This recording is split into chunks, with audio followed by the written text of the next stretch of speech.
Toll cinema ಬಗ್ಗೆ ಗೊತ್ತಾಯ್ತು. ತುಂಬಾ ಜನಕ್ಕೆ ಅಪ್ಡೇಟ್ ಬೇಕಂತ ಕೇಳ್ತಾ ಇದ್ದೀರಾ.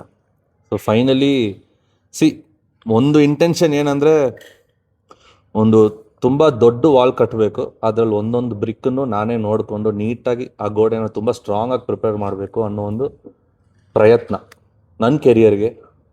ಯಾಕಂದ್ರೆ ಇಲ್ಲಿ ಯಾವುದೋ ಒಂದೇ ಸಿನಿಮಾ, 5 ಸಿನಿಮಾ 10 ಸಿನಿಮಾಗೆ ನನ್ನ ಕೆರಿಯರ್ ಸ್ಟಾಪ್ ಆಗಬಾರ್ದು.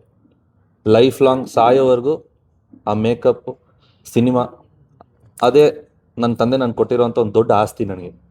ಸೊ ಅದನ್ನು ತುಂಬ ಚೆನ್ನಾಗಿ ಕಾಪಾಡಬೇಕು. ಸೊ ಮುದ್ದೋಲ್ ನಾನು ಪ್ರೊಡಕ್ಷನ್ ತೊಗೊಂಡೆ, ನಾನು ಫ್ರೆಂಡ್ಸ್ ಸೇರ್ಕೊಂಡು ಪ್ರೊಡಕ್ಷನ್ ಮಾಡಿದ್ವಿ, ಸರ್ ಕೊಲಾಬ್ರೇಟ್ ಆದರು. ಸೊ ನಮ್ಮ ಇಂಟೆನ್ಷನ್ಸ್ ಎಲ್ಲ ಒಂದೇ ಥರ ಇರೋದ್ರಿಂದ ಅದು ಟೈಮ್ ತೊಗೋತಿದೆ. ಅದು ಟೈಮ್ ಅಚ್ಚುಕಟ್ಟಾಗಿ ಮಾಡಬೇಕು, ಬಜೆಟಿಂಗ್ ಇಷ್ಟರಲ್ಲೇ ಮಾಡಬೇಕು, ಆ ಥರ ಎಲ್ಲ ಯಾವುದೂ ಪ್ರಯತ್ನ ಇಲ್ಲ ನಮ್ಮದು. ಸೊ ಫೈನಲಿ ತಿರ್ಗಾ ಎಲ್ಲ ಪೋಸ್ಟ್ ಪ್ರೊಡಕ್ಷನ್ ಮಾಡ್ತಾ ಇದ್ದೀವಿ. Cinema last 3 days of shoot ಇದೆ ಅಷ್ಟೇ.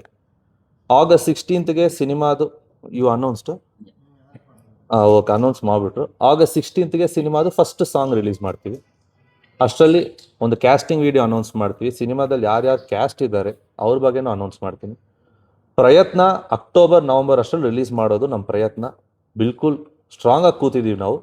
ಬಟ್ ವಿತ್ ಡೇಟ್ಸ್, ಫೆಸ್ಟಿವಲ್ಗೆ ಬರ್ತಾ ಇರೋರು ತುಂಬ ಜನ ಇದ್ದಾರೆ, ಬೇರೆ ಬೇರೆ ಭಾಷೆಗಳಿಗೆ ಬರ್ತಾ ಇದ್ದಾರೆ. ನನಗೆ ನನ್ನ ಥಿಯೇಟರ್ಸು, ನನ್ನ ಜನನ ಸೇರ್ಸೋಕ್ಕೆ ಪ್ರಾಪರ್ ಮೀಡಿಯಮ್ ನನಗೆ ಸಿಕ್ತು ಅಂದರೆ ಆದಷ್ಟು ಬೇಗ ಅಕ್ಟೋಬರ್ ನವಂಬರ್ ರೀಚ್ ಆಗ್ತದೆ.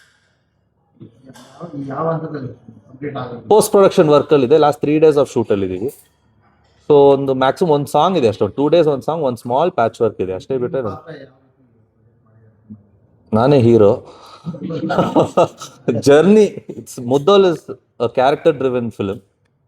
ಆ ಪಾತ್ರ ಅವನೇ ಹೀರೋ, ಅವನೇ ಕತೆ, ಬೇರೆ ಏನೂ ಇಲ್ಲ ಅದರಲ್ಲಿ.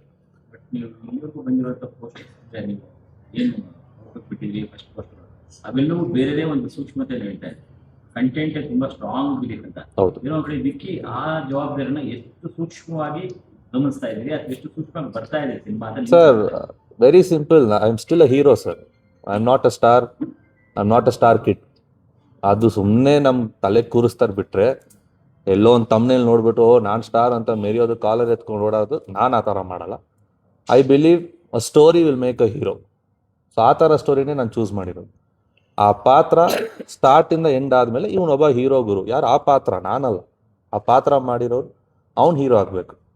ಸೊ ನಾನು ಆಬ್ವಿಯಸ್ಲಿ ಕಂಟೆಂಟ್ಗೆ ಪ್ರಾಮುಖ್ಯತೆ ಕೊಡ್ತೀನಿ. ನಾನು ಈ ಹೀರೋ, ಈ ಟ್ಯಾಗ್ ಲೈನ್ ತಲೆಗೆ ಅದೆಲ್ಲ ತೊಗೊಳಲ್ಲ. ಟೆಕ್ನಿಕಲಿ ನಮ್ಮ cinema will stand out sir. 100% ನಮ್ಮ ಸಿನಿಮಾ, ಎಸ್ಪೆಷಲಿ ನಾವು ಮಾಡಿರೋಂಥ ಆ್ಯಕ್ಷನ್ ಸೀಕ್ವೆನ್ಸಸ್, 3 ಆ್ಯಕ್ಷನ್ ಇದೆ. ಸಿನಿಮಾ ನೋಡಿದ್ಮೇಲೆ ಇಲ್ಲ ನಮ್ಮ ಕಲರ್ ನೋಡಿದ್ಮೇಲೆ ಇದು ಆ್ಯಕ್ಷನ್ ಸಿನಿಮಾ ಅಂತ ಅನ್ಕೋತೀರಾ? ಇಲ್ಲ, ಇರೋದು ಬರೀ 3 ಆ್ಯಕ್ಷನ್ ಸಿನಿಮಾದಲ್ಲಿ. But action wise I guess ನಮ್ಮ cinema will stand out very much big. ಮುದ್ದೋಲಲ್ಲೇ ಲಾಸ್ಟ್ 2 days ಸಾಂಗ್ ಶೂಟ್ ಮಾಡೋಣ ಅಂತ ಇವಾಗ ಮಾತುಕತೆ ನಡೀತಾ ಇದೆ. ಆ 2 days ಪಾಪ ಜನ ತುಂಬ ಮೆಸೇಜ್ ಮಾಡ್ತಾ ಇದ್ದಾರೆ. ನಾನು ಇನ್ಸ್ಟಾಗ್ರಾಮಲ್ಲಿ ಆಫ್ಟರ್ 7 months ನಿನ್ನೆ ರಿಟರ್ನ್ ಆದೆ. ತುಂಬ ಮೆಸೇಜಸ್, ತುಂಬ ಪ್ರೀತಿ. ಅದನ್ನೆಲ್ಲ ಶಾರ್ಟ್ ಲಿಸ್ಟ್ ಮಾಡ್ತಾ ಇದ್ದೀವಿ, ಮಾತುಕತೆ ನಡೀತಾ. ಇಲ್ಲ, ಮುದ್ದೋಳ್ ಊರು ಇಲ್ಲ ಮುದ್ದೋಲ್ ಹೌಂಡ್ ಅದೇನು ನಾವೇನು ಮಾತಾಡ್ತೀವಿ ಅದ್ರ ಬಗ್ಗೆ ಏನು ರಿಲೇಟೆಡ್ ಇಲ್ಲ. ಬಟ್ ಆ ಹೀರೋಯಿನ್ ಪಾತ್ರ ಏನಿದೆ ಅದು ಮುದ್ದೋಲ್ ಕ್ಯಾರೆಕ್ಟರಿಸ್ಟಿಕ್ ಫೀಚರ್ಸ್ ಜಾಸ್ತಿ ಇರುತ್ತೆ. ನಿಯತ್ ಸರ್ ಅಷ್ಟೇ. ನಾನು ನೆನ್ನೆ ಪೋಸ್ಟ್ ಮಾಡಿದಾಗ ಕೂಡ ನನಗೆ ತುಂಬ ಜನ 6 months ನಾನು ಕಲೆಕ್ಟ್ ಮಾಡಿರೋ ಮೆಸೇಜಸ್ ಬಂದು ಎಷ್ಟೋ ಮಿಲಿಯನ್ಸ್ ಇದೆ ನನಗೆ. ನಾನು 6 months ಇನ್ಸ್ಟಾಗ್ರಾಮ್ ಯೂಸ್ ಮಾಡಿಲ್ಲ ನಾನು. ಅದಕ್ಕೆ ನನ್ನ ಟ್ಯಾಗ್ ಲೈನ್ ಕ್ಯಾಪ್ಷನ್ ಏನಿತ್ತು ಅಂದರೆ, my loyalty towards you will never back down. ನನ್ನ ನಿಯತ್, ನಾನೇನು ನನ್ನ ತಂದೆಯಿಂದ ನನಗೇನು ಬಂದಿದೆ, ಆ್ಯಸ್ ಅ ಫ್ಯಾಮಿಲಿ ಏನು ಎಕ್ಸ್ಪೆಕ್ಟೇಷನ್ಸ್ ಇದೆ, ಆ ಲಾಯಲ್ಟಿನ ನಾನು ಯಾವತ್ತೂ ಬಿಟ್ಕೊಡಲ್ಲ. So through Mudhol it is a start of my journey. ಇದು ನಾನು ನೆನ್ನೆ ಪ್ರಾಮಿಸ್ ಮಾಡಿರೋದು, ನಿಮಗೂ ಅದನ್ನೇ ಹೇಳಿ.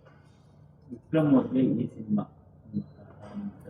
ನಿಮ್ಮ ಜರ್ನಿ, ನಿಮ್ಮ ಫ್ಯಾಮಿಲಿಗೆ ನೀವು ಮಕ್ಕಳು ಲಾಂಚಿಂಗ್ ಒಂದು ಸೌಂಡ್ ಏನಿದೆ, ಎಷ್ಟು ಇಂಪಾರ್ಟೆನ್ಸ್ ಮತ್ತೆ ಯಾವ ಒಂದು ಜನ ನಿರೀಕ್ಷೆಗೆ ಇಟ್ಕೋಬಹುದು ನಿಮ್ಮ ಫ್ಯಾನ್ ಫಾಲೋವರ್ಸ್ ಇನ್ ಜನರಲ್? ನನ್ನ ಜರ್ನಿ ಈ ಸಿನಿಮಾದಿಂದ ಸ್ಟ್ರಾಂಗ್ ಆಗಿ ಶುರುವಾಗುತ್ತೆ. ನನ್ನ ಜರ್ನಿ ಈ ಸಿನಿಮಾಯಿಂದ ತುಂಬ ಸ್ಟ್ರಾಂಗ್ ಆಗಿ ಶುರುವಾಗುತ್ತೆ. ಆ ನಂಬಿಕೆ ಜಾಸ್ತಿ ಇದೆ. ಏನಾಗ್ತಿದೆ, ಯಾವಾಗ ಬರ್ತಾರೆ, ಏನಾಗ್ತಾರೆ, ಲೇಟ್ ತುಂಬಾ ಬಂದಿದೆ. ಹೌದು. ಅವೆಲ್ಲದಕ್ಕೂ ಒಂದು ಬ್ರೇಕ್ ಬೇಕು, ಒಂದು ಕರೆಕ್ಟ್ ಲಾಂಚಿಂಗ್ ಪ್ಯಾಡ್ ಅಂತ ಬೇಕಿತ್ತು. ಅದು ಇದನ್ನ ಕ್ಯಾರಿ ಮಾಡ್ತಾರೆ. ನಾನು ಒಂದೇನಂದ್ರೆ ಸರ್, ತುಂಬ ಜನ ಈ ಪ್ರಶ್ನೆ ಕೇಳ್ತಾರಲ್ವಾ, ತುಂಬ ಕನ್ಫ್ಯೂಷನ್ಸ್ ಇರುತ್ತೆ. ಪಾಪ ತುಂಬ ಜನ ಡಲ್ ಆಗಿದ್ದಾರೆ, ಇಲ್ಲ ಅಂತಿಲ್ಲ. But cinema is a universal medium. ನಾನು ಬಂದಮೇಲೆ ಬರೀ 10 ಶೋ ಹೌಸ್ಫುಲ್ ಆಗೋದು, ಒಂದು ದಿವಸ ಹೌಸ್ಫುಲ್ ಆಗೋದು, ಬರೀ ಅಷ್ಟು ಜನ ಯಾರು ಪ್ರಶ್ನೆಗಳು ಕೇಳ್ತಾ ಇದಾರೆ ಅವ್ರು ಮಾತ್ರ ಸಿನಿಮಾ ನೋಡೋಕೆ ನಾನು ಮಾಡ್ತಾ ಇಲ್ಲ. ಯೂನಿವರ್ಸಲ್ಲಿ ಯಾರ್ಯಾರು ನಮ್ಮ ಬಗ್ಗೆ, ನಮ್ಮ ಸಿನಿಮಾ ಬಗ್ಗೆ ಯಾರ್ಯಾರು ಗೊತ್ತಿಲ್ಲ ಅವ್ರಿಗೂ ನನ್ನ ಸಿನಿಮಾ ರೀಚ್ ಆಗಬೇಕು, ಅವರು ನನ್ನ ಸಿನಿಮಾನ ಬಂದು ನೋಡಬೇಕು. And at the same point of time ನನ್ನ ಜರ್ನಿಗೆ ನಾನು ಎಷ್ಟು ಪ್ಯಾಷನ್ ಇಟ್ಕೊಂಡಿದ್ದೀನಿ, ನಾನು ಯಾವ್ಯಾವ ಥರ ಸಿನಿಮಾಗಳು ಮಾಡಬೇಕಂತ ಅಂದ್ಕೊಂಡಿದ್ದೀನಿ, ಪ್ರತಿಯೊಂದಕ್ಕೂ this has to support me. ಇದೊಂದು ಫೌಂಡೇಶನ್ ನನಗೆ. ಫೌಂಡೇಶನ್ ಚೆನ್ನಾಗಿಲ್ಲ ಅಂದರೆ ಬಿಲ್ಡಿಂಗ್ ಎಷ್ಟೇ ಕಟ್ಟಿದ್ರು ಯಾವತ್ತೋ ಒಂದು ದಿವಸ ಬಿದ್ದುಬಿಡುತ್ತೆ ಅದು. So Mudhol is my foundation. ನಾನು ವೆರಿ ಸ್ಟ್ರಾಂಗ್ ಫೌಂಡೇಶನ್ ಮಾಡಬೇಕು as an actor and as a passionate film maker. ಅದಕ್ಕೋಸ್ಕರ ಈ ಫೌಂಡೇಶನ್ನ ತುಂಬ ಸ್ಟ್ರಾಂಗ್ ಮಾಡ್ತಿದ್ದೀವಿ ನಾವು. ಮುದ್ದೋಳಿಂದ ಬೇರೆ ಅದೇ ಥರ ತುಂಬ ಸ್ಟ್ರಾಂಗ್ ಇರೋ ಕಥೆಗಳು ತುಂಬ ಇದೆ, ತುಂಬ ಜನ ಅಡ್ವಾನ್ಸಸ್ ಕೊಟ್ಟು ವೇಟ್ ಮಾಡ್ತಿದ್ದಾರೆ. ಸೊ ಹೋಪ್ಫುಲಿ ಅನೌನ್ಸ್ಮೆಂಟ್ಸ್ ಅವರು ಮಾಡ್ತೀನಿ ಅಂತ ಹೇಳಿದ್ದಾರೆ, ಮಾಡಿದ್ರೆ well and good. August 15th ನಿಮ್ಮ ಸ್ಪೆಷಲ್ ಡೇ, ನಿಮ್ಮ ಬರ್ತ್ಡೇ 16th 16th. ಆ 16th ದಿವಸ ನಿಮ್ಗೆ ಅದು ಅವತ್ತಿನ ಹಾರ್ಟ್ ಬಿಡುಗಡೆ ಮಾಡ್ತೀನಿ ಅವ್ರ ಡಿಸಿಷನ್ ಅವ್ರ ವಿಷಯ. ಅವ್ರ ಡಿಸಿಷನ್ ಸೊ ಬರ್ತ್ಡೇ ಗಿಫ್ಟ್ ಒಂದು, ಬಟ್ ಅಲ್ಲಿಂದ ವಿಕ್ರಮ್ ಅವ್ರನ್ನ ಇನ್ ಮುಂದೆ ಇಂಡಸ್ಟ್ರಿ ನೋಡುವಂತ ಇದಕ್ಕೆ ಬೇರೆ ಆಗುತ್ತೆ ಅಂತ ಅನ್ಸುತ್ತೆ. ಸರ್. ಒಳ್ಳೆ ಸಿನಿಮಾ ಕೊಟ್ಟರೆ ಐ ಗೆಸ್ ಅವತ್ತಿಂದಾನೇ ನಮ್ಮ ಜರ್ನಿ ನೀವು ಹೇಳೋ ಥರ ಶುರು ಆಗೋದು. ಒಂದು ಸಾಂಗು, ಒಂದು ಅಪ್ಡೇಟಿಂದ it's just an overnight flyer sir ಅದು ನಾನು ತುಂಬ ತಲೆಗೆ ತೊಗೊಳಲ್ಲ. ಹೇಳ್ದಂಗೆ ಆ ಹೆಡ್ ವೇಟು ಆಮೇಲೆ ಅದನ್ನು ತುಂಬ ಕ್ಯಾರಿ ಫಾರ್ವರ್ಡ್ ಮಾಡೋದು ಇಲ್ಲ. ನನ್ನ ಸಿನಿಮಾ ಅದು ಎವ್ರಿ 25% ಆಫ್ ಪ್ರಮೋಷನ್ ನಾವೇನೇನು ಮಾಡ್ತಾ ಬರ್ತೀವಿ, ಆಡಿಯನ್ಸ್ಗೆ ಆದಷ್ಟು ನಮ್ಮ ಮೇಲೆ ನಂಬಿಕೆ ಬರಬೇಕು. ಟ್ರಸ್ಟ್, ಆಡಿಯನ್ಸ್ ನಂಬಿದ್ರೆ ನನ್ನ ಕೈ ಬಿಡಲ್ಲ ಅಂತ ಗೊತ್ತು. ಸೊ ಅವ್ರಿಗೆ ಟ್ರಸ್ಟನ್ನ ನಾವು ನಮ್ಮ ಸಾಂಗ್ಸ್ ಮೂಲಕ, ಇವಾಗ ಬೇರೆ ಲ್ಯಾಂಗ್ವೇಜಸ್ ನೋಡ್ತಿದ್ದೀವಿ, ನೀವೇನು ಮಾಡ್ತಾಯಿದ್ದೀರಾ ಅನ್ನೋ ಪ್ರಶ್ನೆ ನಮಗೆ ಈ ಥರ ಪಾಯಿಂಟ್ ಔಟ್ ಮಾಡಿದಾಗ ನಾವೇನು ಮಾಡ್ತೀವಿ, ನಾವು ಯಾವ ಥರ ಕಂಟೆಂಟ್ ಕೊಡ್ಬೋದು, ನಾವು ಆ್ಯಸ್ ಹೀರೋಸ್ ಅವ್ರ ಮೈಂಡ್ಗೆ, ಅವ್ರ ಕಣ್ಣಿಗೆ ನಾವು ಹೀರೋಸೇ, ನಾವು ಯಾವ ಥರ ಪರ್ಫಾರ್ಮೆನ್ಸ್ ಮಾಡಿದ್ರೆ ಅವ್ರಿಗೆ ಇಷ್ಟ ಆಗುತ್ತೆ ಅದೆಲ್ಲ ಮೈಂಡಲ್ಲಿ ಇಟ್ಕೊಂಡು ನಾವು ನಮ್ಮನ್ನು ತಿದ್ಕೊಂಡು ಇವತ್ತು ಮಾಡ್ತಾ ಬರ್ತೀವಿ. ಸೊ ಅವತ್ತು ಕೊಡ್ತಾ ಇರೋ ಜಸ್ಟ್ ಒಂದು ಸಾಂಗ್, ಅದು ಅವ್ರನ್ನ ನಾನು ಆ್ಯಕ್ಚುಲಿ ಬರ್ಡೇ ಸೆಲೆಬ್ರೇಟ್ ಮಾಡ್ತಲ್ಲ, ನಾನು ಜನರಲಿ ಸೆಲೆಬ್ರೇಟ್ ಮಾಡಲ್ಲ ನನ್ನ ಬರ್ಡೇಸ್. ಇವತ್ತವರೆಗೂ ಯಾವುದು ಮೀಡಿಯಾ ನಾನು ಕರೆದಿದೆ. ಇದೇ ಫಸ್ಟ್ ಟೈಮ್ ಹುಡುಗರು ತುಂಬ ಫೋರ್ಸು, ಲಾಸ್ಟ್ 3 years ಸೆಲೆಬ್ರೇಟ್ ಮಾಡಿಲ್ಲ, ತುಂಬ ಫೋರ್ಸ್. ಆಮೇಲೆ ಸರ್ ಆರ್ಡರು, ಸರ್ಗಿಂತ ಮ್ಯಾಮ್ ಆರ್ಡರು, ಬರ್ಡೇ ಸೆಲೆಬ್ರೇಟ್ ಮಾಡಬೇಕು, ಸಾಂಗ್ ರಿಲೀಸ್ ಮಾಡಿ. ಯಾಕಂದ್ರೆ ಅವ್ರಿಗೆ ಸಾಂಗ್ ತುಂಬ ಇಷ್ಟ ಆಯಿತು. ಸರಿ, ಓಕೆ, ಎಲ್ಲ ಡಿಸೈಡ್ ಮಾಡಿದರೆ ಮಾಡ್ತೀವಿ. ನಿಮಗೂ ಸಂತೋಷ, ನಿಮ್ಮ ಬರ್ತ್ಡೇ ಆಗುತ್ತೆ. ಥ್ಯಾಂಕ್ಸ್. ತುಂಬಾ ಖುಷಿ ಆಗ್ತದೆ. ಯಾಕಂದ್ರೆ ನಾವು ಬೇರೆ ಲೆವೆಲ್ಗೆ ಹೋಗೋದಕ್ಕೆ ಅದೊಂದು ಪ್ಲಾಟ್ಫಾರ್ಮ್ ಆಗಿದೆ. ಲೆಜೆಂಡ್ರಿ ಮಗ ಇನ್ನು ಗೊತ್ತಾಯ್ತು. ಇಂಡಸ್ಟ್ರಿಗೆ ಮತ್ತು ಇನ್ನಷ್ಟು ಸ್ಟ್ರಾಂಗ್ ಒಬ್ಬ ಹೀರೋ ನಿಂತ್ಕೊಂಡ್ರೆ ಒಂದು ಹೋಪ್ ಸಿಗುತ್ತೆ. ಈಗ ಅಪ್ಪಂದೇ ಸಿನಿಮಾಗಳು ನೋಡಿ, ಎಷ್ಟೆಂತ ಸಿನಿಮಾ ಸಕ್ಸಸ್ ಮಾಡಿ. ಈಗ ಶಾಂತಿ ಕ್ರಾಂತಿ ರಿಲೀಸ್ ಅಂತ ಕೇಳ್ಬಿಡ್ತೀವಿ. ಹೌದು.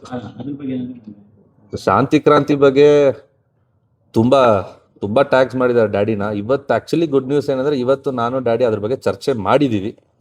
ಸೊ ಅದ್ರ ಬಗ್ಗೆ ಒಂದು ಮಾತುಕತೆ ನಡೀತಾ ಇದೆ.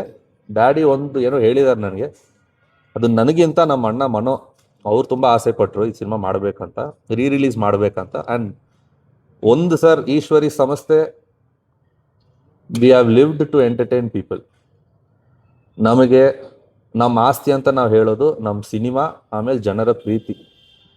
ಸೊ ಡ್ಯಾಡಿ ನನಗೆ ಹೇಳಿದ್ದು, ಇಷ್ಟೊಂದು ಜನ ಆಸೆ ಪಡ್ತಿದ್ದಾರೆ, ನೋಡೋ ಏನು ಮಾಡ್ತೀಯಾ, ಇಷ್ಟೇ, ನೋಡೋ ಏನು ಮಾಡ್ತೀಯಾ ಅಂದ್ರೆ ಆ ಗ್ರೀನ್ ಸಿಗ್ನಲ್ ನನಗೆ ಬಂದಿದೆ. ಇವತ್ತು ಶುರು ಮಾಡಿದ್ದೀನಿ ಅದ್ರ ಬಗ್ಗೆ ಎಲ್ಲ, ಏನು ಪಾಸಿಟಿವ್ಸ್ ಏನಿದೆ, ಹೆಂಗೆ ಆಗತ್ತೆ, ಯಾವ ಥರ ಆಗತ್ತೆ. ಕೋಇನ್ಸಿಡೆಂಟ್ಲಿ September 19th, 1991 ಆ ಸಿನಿಮಾ ರಿಲೀಸ್ ಆಯಿತು.